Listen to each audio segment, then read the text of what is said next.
The Gloriana set by ThebeMoon. Chapter 53. Together. "Hello, Hermione." Silence followed Draco's two icy words. Hermione placed her toiletries back on the small table and walked toward the man on the sofa, stopping a few feet away. Looked down at him, hands thrust deep into the robe's pockets. Only the crackling of the fire and rattling of the windows could be heard. The blonde Slytherin appeared nothing but calm, placing his book on the cushion beside him and leaning back. But his eyes were pale, chipped slate, and a dot of color glowed on each cheek. His posture looked relaxed, but he was utterly still. This was bad. Hermione felt like she was back in the charms classroom without magic, with Draco stalking her. She dared not to show any weakness. Her muscles ached, the multiple scrapes and bruises on her body hurt, and she was so very tired. It deserved an explanation, and she was happy to give it, but would any explanation be enough? Still, she refused to stand before him like a disobedient child. She spotted a pot of tea on the table, still hot, so Hermione poured herself a cup. Draco must have prepared it for her. He himself was drinking siren scotch. She moved to the other end of the sofa and placed the book, Donaldson's new tome on the Elder Fu box, on an end table. Then she sat, folding her legs beneath her, the pink fluffy robe covering her from the neck down.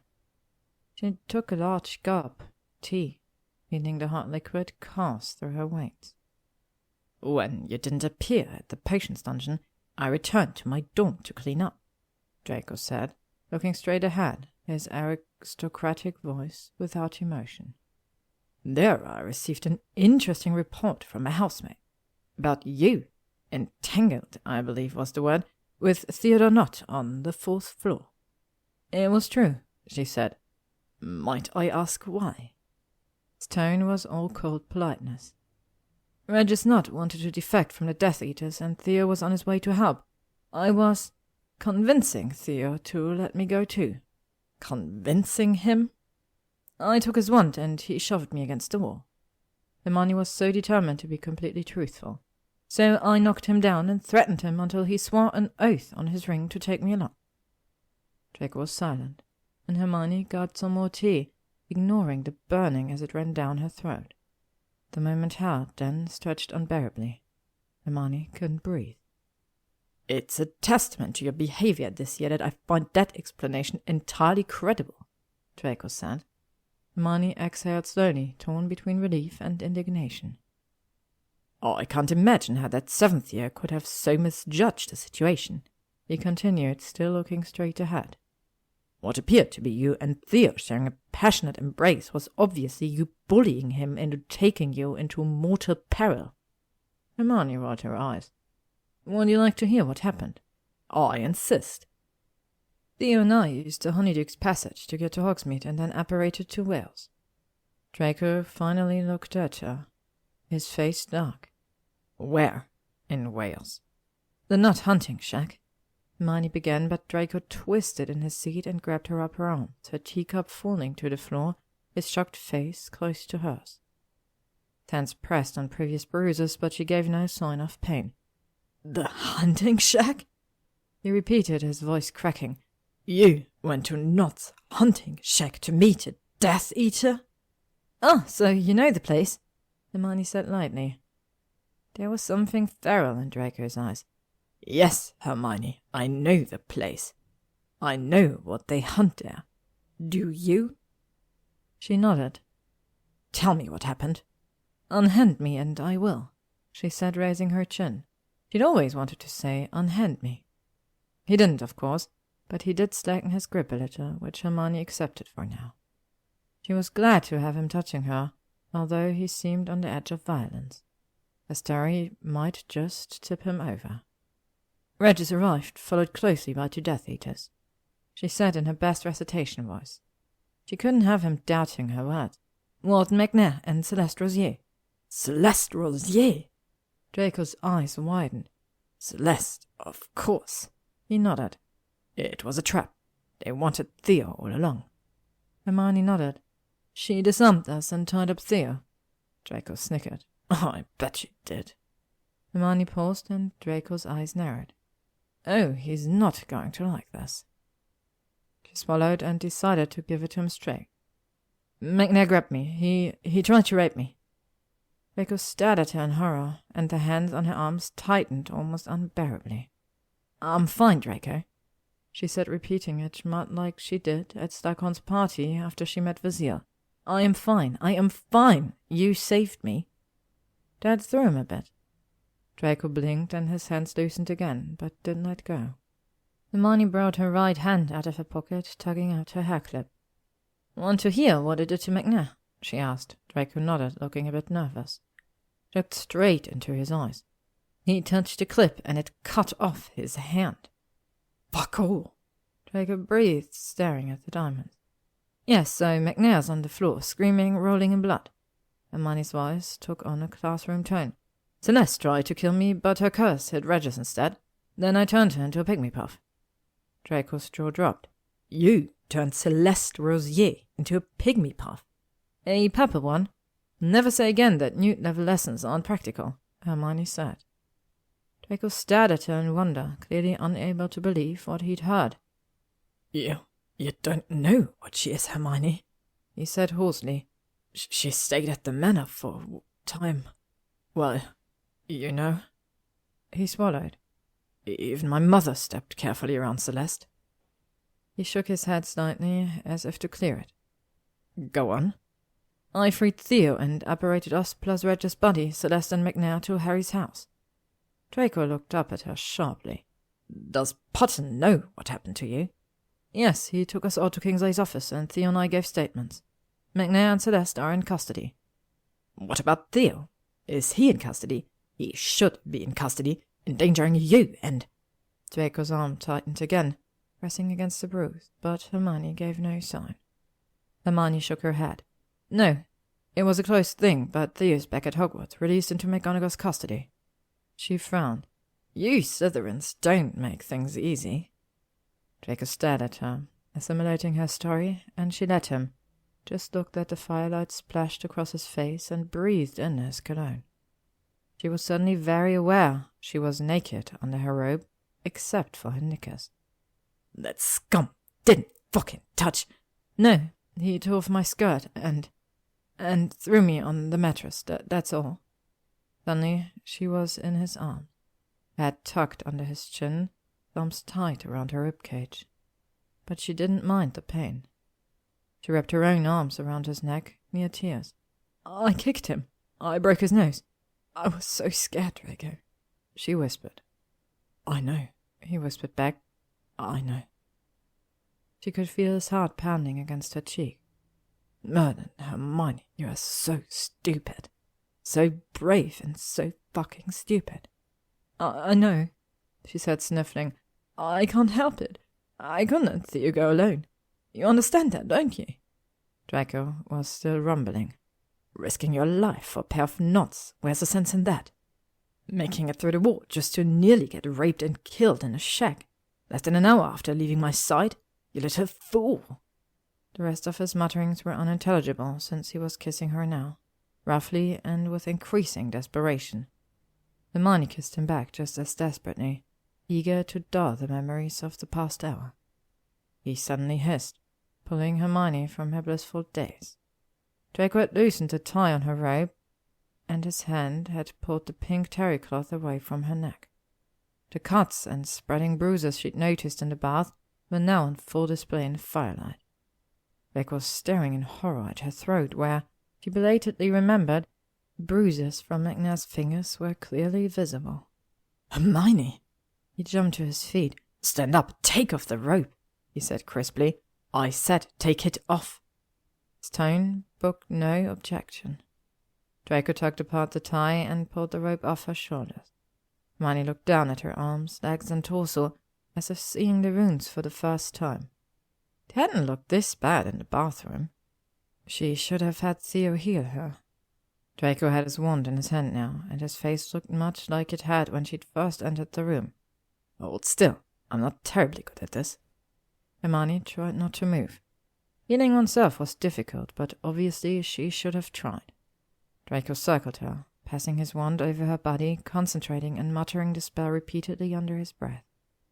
The bruises and cuts faded significantly, but red spots remained. "We should get you to the infirmary," he said, eyes traveling clinically over her back. "There could be internal damage.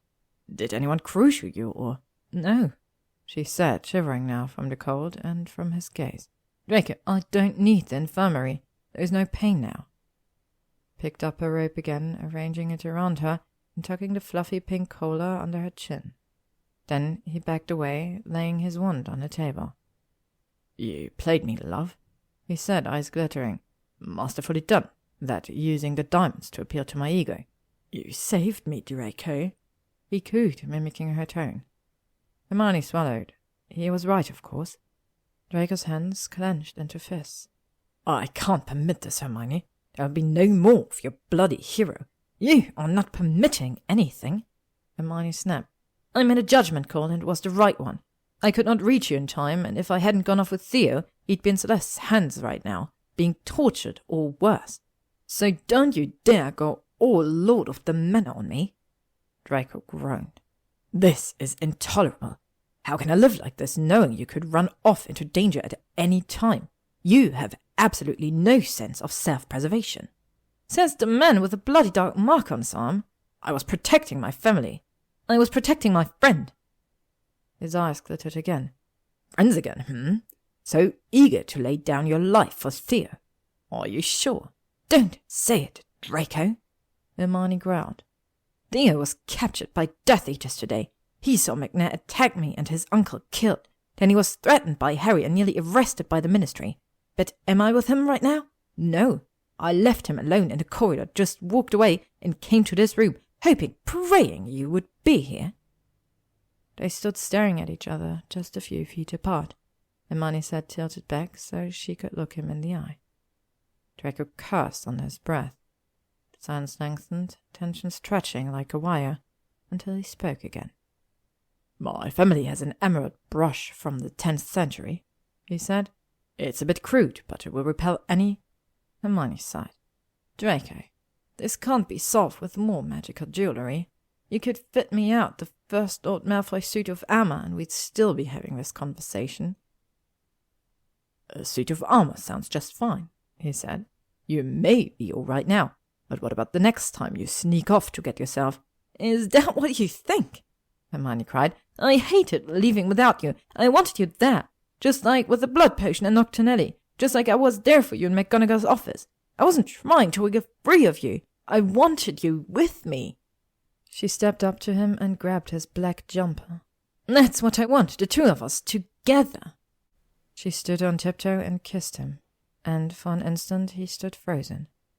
Then he pulled her closer, desperate once again, his kiss deepening, his heart pounding, and Hermione couldn't tell if the wetness on their cheeks came from him or her. Finally, he released her, his face damp and his lips red and shining. He pushed curls back from her face with both of his hands and looked her up and down. "Merlin, Hermione," he drawled, "what the hell are you wearing?" She glanced down at the pink terry cloth. "What? It's a robe." "You look like Cupcake." Draco's eyes touched on her fuzzy blue slippers, and he shook his head. "It's very warm," Hermione said, leaning her head on his chest. He probably had a green silk robe with a dragon embroidered on the back. She closed her eyes. Her legs felt wobbly, and only his arms were keeping her upright. The room was nearly dark now, lit only by the fire and some magical torches on the wall.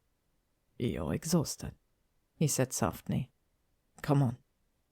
Led her over to her bed and yanked the covers back, earning a disapproving yowl from Crookshanks, who jumped off the heavy quilt with a hiss. "Come on," he repeated. Hermione didn't fight him, just crawled into bed with a heavy sigh. He stood by the bedpost, looking down at her. He grasped his hand. "Stay." That was a nice thing about Slytherins they didn't waste time with. "Do you really want that, or are you sure?" They wanted to do something that was good enough. Draco simply nodded, stripped down to his black boxers, and slid into the bed. "Go to sleep," he said, wrapping himself around her. She yawned. "I don't want to sleep." "Sleep anyway," I'll sleep when I want, where I want. She yawned again. How I want, and... Yes, yes, Draco said. Her eyelids slid shut at his soothing tone. I know. Nobody makes you do anything, he murmured. Bloody control freak. She could feel his lips in her hair and tried to remember where her clip was. Was it still in her right pocket, or did it fall onto the sofa? She should get up and put it away. It wouldn't do to leave a priceless heirloom lying around. Crookshanks was male. What if he stepped on it? Did the clip differentiate between cats and people? Male relatives and non-relatives? There must be a way to test those boundaries.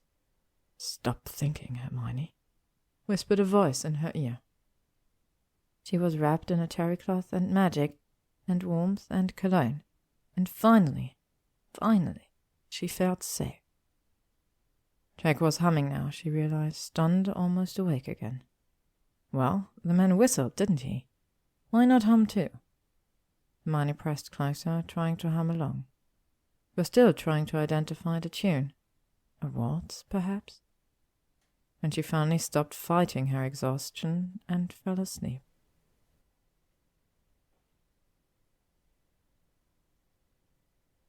Hermione woke in a fat beam of sunlight shining on the bed.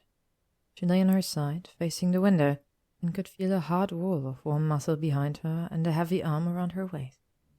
Pulled away just enough to turn around and see Draco lying there, his face soft with sleep, hair a golden halo in the sunshine.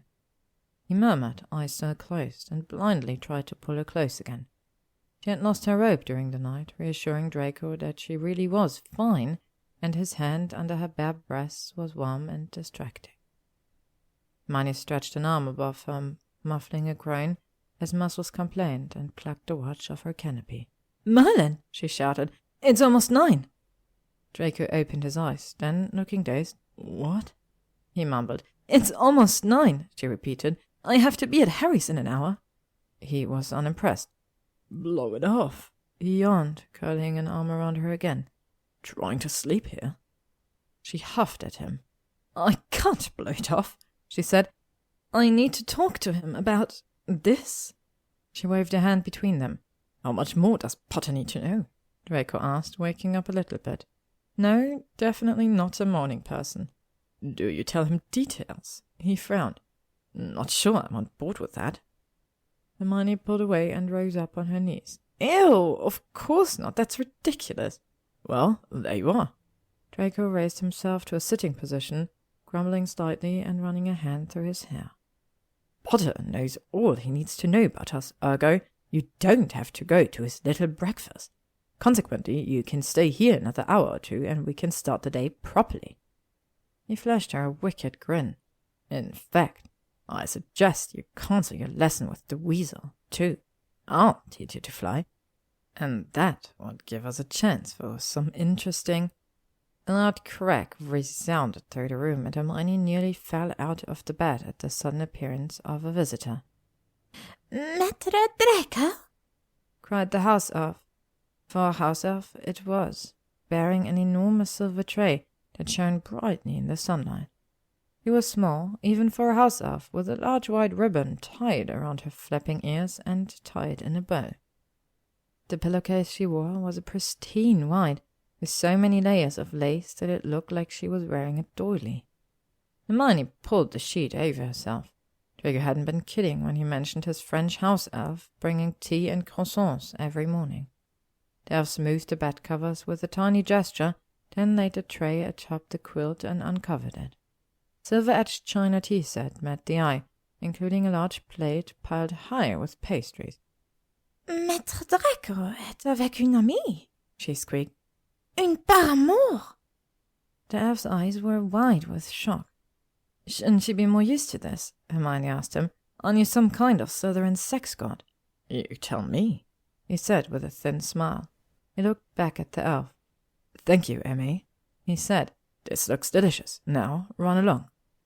"Maître Draco, mademoiselle." Emmy vanished with another crack. "Does she always do that?" Hermione asked, accepting a cup from Draco and pouring milk into it.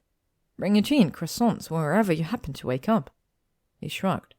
It looks like it. I've never woken up in a witch's bed before. Hermione nearly choked on her pastry. Never, but all those... Please, Draco looked pained. I never was the type for sleepovers. Oh, she set her tea down.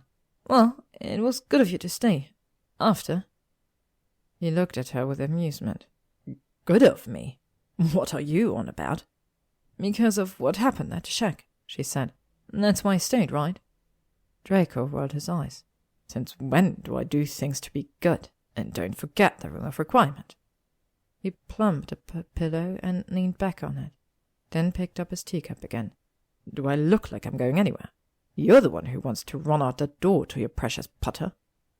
He did look perfectly comfortable, and not a drop or crumb fell to the silver trail, while Hermione had already sloshed a little of her tea and smeared butter on the coverlet. You said you're on the type for sleepovers, she said. He shrugged. Times change. Would you like a jam croissant? A homemade currant filling? Hermione refused to be distracted. Not even with Astoria. You were betrothed. Again that pained look. Don't remind me. Would you want to deal with Astoria first thing in the morning? He shuddered. Plus, Pansy wouldn't have taken that well, and she was always turning up in my dorm. He smiled fondly in remembrance. Hermione scowled. You had both of them going at once. Sure. Draco shrugged. They both knew the score. He looked over at Hermione. What's that look for? You are disgusting. Well, yes. Draco put down his teacup and croissant and took her hand, twining their fingers. But again, times change.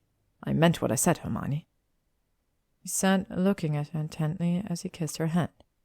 Yours. She held his eyes with hers. Mine. That's right. Draco gave a pleased nod and leaned forward slightly to give her a light kiss. Then he raised her hand, poured another cup of tea with careless grace, and settled back among the pillows, one leg bent. The morning sun picked out the golden hairs on his neck, which grew thicker and deeper gold further up his thigh. Anyway, he went on as he sipped and she stared, I didn't go through all that trouble with you just to throw it over and run back to Astoria. He shuddered dramatically. Oh, Pansy! Shuddered even more dramatically. Hermione bit her lip to keep from smiling. All right then, she sniffed. You're still disgusting, though. A warm hand slid under the covers. Oh, yes, he said with a smile. She let the hand remain, even allowing it to travel upwards and linger for a time, until her eyes landed on her watch again, now on the tray. Merlin! She cried, suddenly startling Draco, who looked at her reproachfully. A single drop of his tea fell on the coverlet beside him, and he tottered in annoyance. It's 9:20, she cried. Yes, yes, he said irritably, plucking a pastry off his stomach and tossing it back on the tray. Splendid! Now, where were we? I am getting ready, Hermione said, hopping out of bed and grabbing her robe. I'm supposed to be at Harry's at 10. Get up! We resolved that, said Draco, not moving an inch. You will blow off Pothead and the Weasel and stay right here with me until I leave for the Quidditch pitch. I certainly will not. Harry would worry, Hermione said, tugging a brush through her hair. Draco sighed. Fine, if you insist. Clapped his hands twice, and Emmy appeared with another loud crack. Excellent as usual, Amy. Wasn't it, Hermione? Hermione rallied, picking up her brush again. Yes, Amy, thank you. It was lovely. Would mademoiselle like tea and croissants every morning? Emmy asked eagerly. It would be an honor to serve Maître Draco's paramour, even when he is not in her bed. Hermione blushed. That is not, I can't. It wouldn't be. She sighed and tried to pull herself together. Stop laughing, she snapped at Draco. Thank you, Emmy, Draco said, grinning. Mademoiselle, Maître Draco. Emmy vanished, along with all the tea things, with a loud crack. You should set her free, you know, Hermione told him. I've a few knitted socks in my trunk. You're welcome to try. Draco sat out from under the covers and walked toward her, wearing only his boxers. Let's talk about it in bed. He set one arm around her waist and took her hand, steering her back towards the bed as if they were waltzing. She shook her head regretfully. Merlin, those eyes. I have to go, she breathed. And so do you. You can't be seen flying out of my window. Draco objected, of course, insisting that nobody of consequence was about on a Sunday morning, but she bullied him into his socks and trousers and shoved his jumper over his head. He continued to linger as she picked out her clothes, criticizing her choices for the day and wincing at the Weasley sweater. Her wardrobe needed more green, she was told, and shorter skirts. "That," he said, waving a pale hand at her knobby red and gold top, "sends entirely the wrong message." "It sends exactly the right message," she said, slipping his shoes on his feet just to move things and pushing him toward the window. Honestly, he was such a toddler. "It indicates that while I may be with you, I'm still a Gryffindor and part of the Weasley family." Draco shuddered at the very idea and stretched out a long arm to pluck her new runes book off an end table. "I'm borrowing this," he said, flipping through it as she vanished the window. "You mustn't scribble in your books, Hermione. It's very distracting for me." Hermione rolled her eyes and vowed to write on every page from now on. "Here," she said, shoving his broom into his hand. "Bugger off." Draco looked down at her, suddenly serious. "Very well. Go see Pothead and the Weasel, then return here again," he said sternly. "I expect you back for the Slytherin Hufflepuff match." "I promise," Hermione said. After yesterday's events, she supposed she could tolerate a little bossiness. "And wear the Gloriana set, all 3 pieces. Constant vigilance," Hermione shouted. Draco frowned. "What?" "Sorry, inside joke," she muttered. Draco's arm was around her waist again, drawing her in, and she melted into him instantly, their lips meeting. She blinked and realized they were by the bed again, her bra unclasped. How did he do that with a broom in one hand and a book in the other? Hermione practically shoved him out of the window after that, and he immediately plummeted 20 feet before rising again, hovering outside her window as she looked out, pale and shaking. "Don't do that!" she shrieked. "You ass!" But she got only a wink in return, and he turned and flew away, leaving Hermione standing at the open window, hand shading her eyes, watching the flying figure until it was lost in the sun. To be continued. Next up, Hermione offers references. Winkweeds don't like to wait. Thank you for listening to this chapter of the Gloriana set by ThebeMoon, read by Ella Marbella. If you would like to stay up to date on upcoming chapters and stories, you can follow me on YouTube, Spotify, or AO3.